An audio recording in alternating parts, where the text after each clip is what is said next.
Hello, Salado Youth families. Hope that you're doing well. Thank you for joining us in worship this morning. So, when I say the word witnessing, what comes to mind? Probably what comes to mind is people standing up in church and talking about the last mission trip to Brazil or wherever the youth went last summer and talking about how God worked in those situations and how he helped them to grow. That's a good example of witnessing. Maybe you think about pressure to talk to people and invite them to church. When I was a youth, back in the olden days, there were these things called tracts that we were supposed to give out that usually had some sort of comic book in them. When I was a youth, we were given a certain number of tracts that we had to hand out and then report back to our Sunday school teacher how many we had given out and how many people we had witnessed to. And somewhere along the way, I had seen someone leave these in the bathrooms, in public restrooms, like on the sinks. And so guess where most of mine ended up? That's right, in public restrooms. So that way, I didn't have to talk to anybody.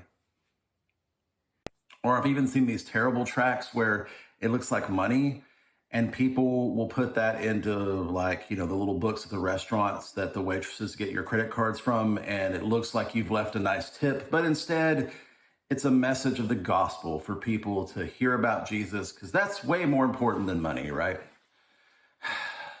In all these things, probably the word that you most associate with witnessing is awkward.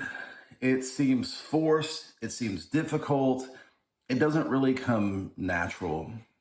In today's passage in Luke, Jesus tells the disciples after he appears to them after the resurrection that they are witnesses to his life and his ministry.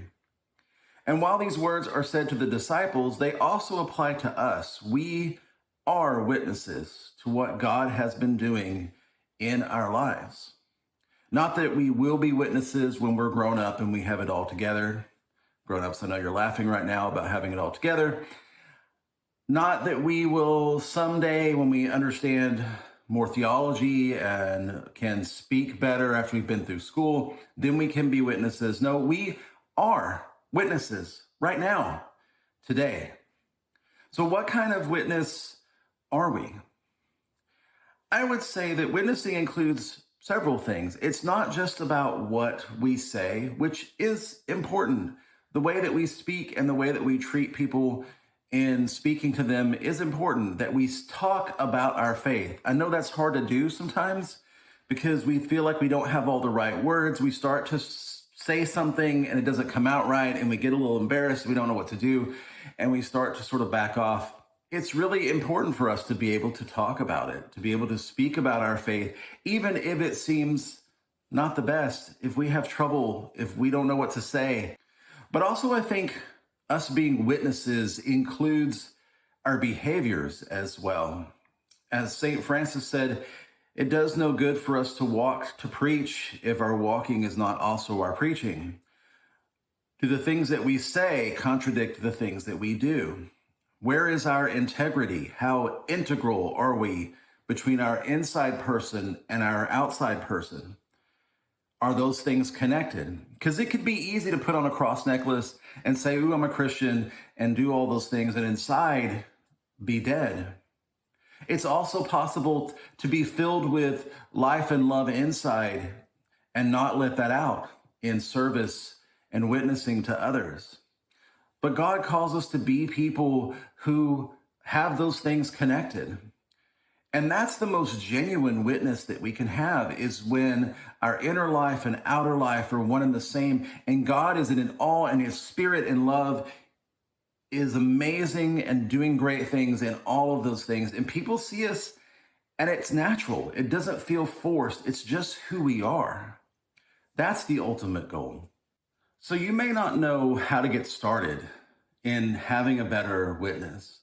Well, number one, I think you need to get closer to Jesus. Read the gospel, see who Jesus is, and spend some time in prayer learning about who Jesus is, and let God's Spirit fill your life through his word and through your prayer and through time spent in God's presence.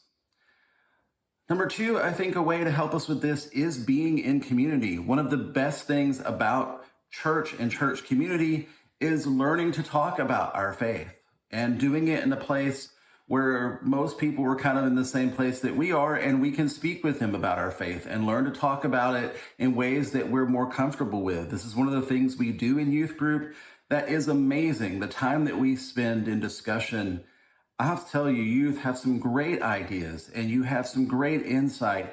And it's just learning to put those things into words and talk about them. And that's a way that we can do that.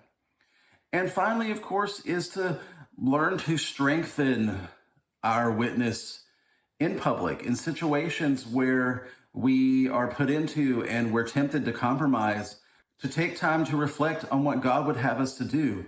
And this to be in all areas of our lives. People are watching how we act. People are watching what are Christians doing in the world.